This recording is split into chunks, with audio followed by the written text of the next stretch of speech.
खुदा की महिमा हो। नमस्ते, गुड मॉर्निंग। मैं आपका दोस्त, आपका होस्ट आप सभी को स्वागत करता हूँ। दिन का शुरुआत खुदा के वचन के साथ justification by faith and evangelistic media ministry प्रस्तुत करता है। दैनिक वचन बचना और बचाना में आज सोमवार 16 मई 2022। आज का विषय है हमारे समझ का स्रोत। वचन लिया गया है भजन संगीता 73 15 से 20। हम देखेंगे भजन संगीता 73 15 से 20। यदि मैंने कहा होता मैं ऐसा ही कहूँगा, तो देख मैं तेरी संतान के साथ क्रूरता का व्यवहार करता। जब मैं सोचने लगा कि इसे मैं कैसे समझूं, ये मेरी दृष्टि में अति कठिन समस्या थी। जब तक कि मैंने ईश्वर के पवित्र स्थान में जाकर उन लोगों के परिणाम को ना सोचा। निश्चय ही तू उन्हें फिसलने वाले स्थान में रखता है और गिराकर सत्यानाश कर देता है। आहा, वो क्षण भर में कैसे उजड़ गए हैं, वे मिट गए, वे घबराते घबराते नष्ट हो गए हैं। जैसे जगनहारा सपन को तुच्छ जानता है, वैसे ही तू प्रभु जब तू उठेगा तब उनको छाया सा समझकर तुच्छ जानेगा। ये वचन पढ़ाई सुनाई पे खुदा बना आशीष करें। आज का वचन हम देख रहे हैं। पहले भी हमने कुछ भाग में ये देखा था कि कैसे किस तरीका से प्रभु के लोग बढ़ते नहीं हैं, प्रभु के लोगों को कठिनाई का सामना करना पड़ता है और दुष्ट लोगों को वृद्धि होता है, वो बढ़ते ही जाते हैं। इस प्रकार के बारे में हम सोच रहे थे। तो ये वचन भी उसी में हम देखते हैं कि किस प्रकार से परमेश्वर का न्याय 73 में हम देखा, परमेश्वर न्याय करने के लिए। और यही हम न्याय पहले जो हमने देख रहे थे, ये सब कहने का बात है और हमारे आँख में हम देखते भी हैं। लेकिन जो भी दुष्ट लोग उन्नति करते हैं वो कुछ क्षण के लिए होता है बोल के हम देखते हैं। और यही बात जो हमारा भजनकार था उसके जीवन में भी आया था। भजनकार ने जब भजन लिखा था वो शुरुआत से ही बहुत गहरी सोच में था। शुरुआत से ही वो समस्या में था। शुरुआत से ही वो ये सोचने लगा कि अरे, जब खुदा है और देखता भी है हमारे सभी कामों को, सब काम को वो देखता है, बोलने से इन दुष्ट लोगों के काम को क्यों नहीं देखता है बोल के शाम ये सोचने लगा। और ये गहरी सोच में सोचने लगा और ये सोच की वजह से उसने ये फिर से सोचा, जब खुदा है, हमारा खुदा है तो क्यों वो ये जितने भी दुष्ट लोग हैं उन्हें वो क्यों नहीं न्याय करता, फट से क्यों न्याय नहीं करता बोल के हैं ये बात वो सोचने लगा। सो बहुत सारे समय के बाद वो अपना राज्य को चलाते चलाते उनके जीवन में ये बहुत एक्सपीरियंस कहेंगे हम, ये बहुत वो जानकारी इंसान बन गया। और ये ऐसी तरीक़ा से जानते उसे एक सेंचुरी होने लगा। और उसके बाद उसे ये समझ में आया कि खुदा वो जैसा सोचता है, हम जैसे सोचते हैं, खुदा वैसा नहीं करता।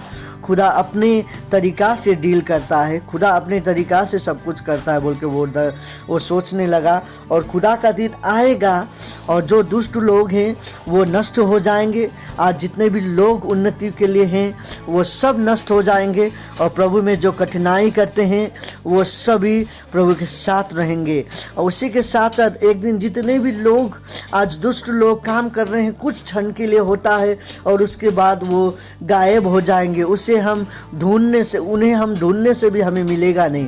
पर जो खुदा के लोग हैं वो अनंत काल तक रहेंगे, क्योंकि वचन कहता है जो खुदा पर ईमान रखता है वो अनंत काल का जीवन पाएगा। यूहन्ना 3:16 में जब हम पढ़ते हैं, उसी तरीक़ा से देखिए, जब भी तूफान आता है कुछ पल के लिए शांत होता है और शांत होके कुछ घटना नहीं होता है, कोई कहीं हवा नहीं चलता है, क्योंकि सब हवा सब तूफान उसी दिशा में चला जाता है। लेकिन कुछ पल के बाद वही तूफान, वही हवा जो थोड़ा थोड़ा बन के चल रहा था वो एक बड़ा विशाल रूप लेके हमारे पड़ोस को, हमारे घरों को, हमारे आस पड़ोस के सभी पेड़ों को नष्ट कर देता है।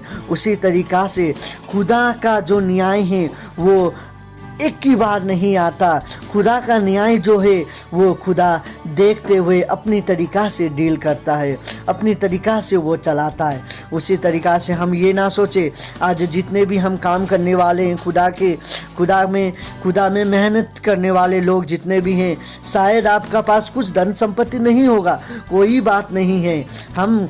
हमारे संसार में हमारे पास धन संपत्ति क्यों ना हो, हमें कुछ उसका टेंशन नहीं लेना है, हमें ज़्यादा सोचना नहीं है। बस हमें खुदा का ऊपर ईमान रखना है, खुदा के ऊपर विश्वास रखना है। खुदा इससे बड़ा काम करेगा, खुदा हमें चलाएगा। खुदा कहता है, खुदा का जो न्याय है, देखिए जितने विकेट लोग हैं, जितने भी अधर्मी लोग हैं, जितने भी दुष्ट लोग हैं जो बात करते हैं, जितने भी हमने कहा था पिछले भाग में कि दुष्ट लोग कौन हैं। हमें यदि हम प्रभु में रहने वाले लोग हैं, एक दूसरे से प्रेम करना है, एक दूसरे को समझने के लिए कोशिश करना है, एक दूसरे को गिराना नहीं है, एक दूसरे को बढ़ाना है। इसी तरीक़ा से जब हम एक दूसरे को बढ़ाएंगे तो खुदावन के आशीष में हम बढ़ेंगे। जब हम खुदावन के आशीष में बढ़ेंगे, खुदावन के साथ हम बढ़ेंगे, खुदावन के साथ बढ़ेंगे, खुदावन के साथ रहेंगे तो सभी हमारे लिए अच्छा होगा। हम चाहे संसार में हमें क्यों कांटों पर न चलना पड़े, चाहे संसार पे हमें कठिनाई से क्यों न चलना पड़े, संसार में हमें क्यों न गाली गलौज, लोगों का कठिनाई, लोगों का बोझ, लोगों का मार क्यों न सहना पड़े, पर हमारे लिए जो विश्वास का एक धार्मिक का एक जो क्राउन है वो हमें मिलेगा। राइचस क्राउन जो हम कह सकते हैं वो हमें स्वर्ग में मिलेगा और वो हमें हमारा स्वर्ग पिता देगा। सो उसके लिए हमें काम करना है, खुदावन का वचन पे चलना है, प्रार्थना करना है। और हम जितने भी हमसे आगे क्यों ना चले जाएं, लेकिन हमें अपने लाइन पे, हमें अपना दौड़ पे दौड़ना है। सभी लोग दौड़ रहे हैं, कोई अच्छा मार्ग पर, कोई अपने ही लाइन पे। जब हम देखते हैं जो दौड़ने वाला अपने लाइन पर दौड़ता है, जब वो अपने लाइन से बाहर हो जाता है तो वो डिस्क्वालीफाई हो जाता है। लेकिन हम क्या देखते हैं, वो प्रतियोगिता से निकल जाता है। लेकिन हम जब अपने लाइन पे होंगे, हम दौड़ लगाएंगे, हम चाहे लास्ट क्यों ना हो, यदि हम लाइन को फिनिश करेंगे तब भी वो मुकुट हमारे लिए है। यहाँ पे कौन पहला, कौन दूसरा, कौन लास्ट बोल के हाँ खुदा ये नहीं देखता। खुदा देखता है कि कौन दौड़ रहा है, कौन दौड़ रहा है। आज हम कितने लोग खुदावन के पीछे दौड़ रहे हैं, ये सबसे महत्वपूर्ण बात है। यदि हम ये सब चीज़ देखें तो खुदावन हमें चलाएगा।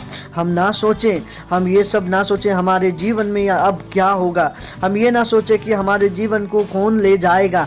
बस हमें खुदावन के लिए रुकना है, खुदावन हमें चलाएगा। खुदावन के लिए रुकना है और उसको देख के उसको दुआ करना है। खुदावन हमें आशीष करेगा, खुदावन आपको आशीष करेगा, खुदावन आपके परिवार को आशीष करेगा।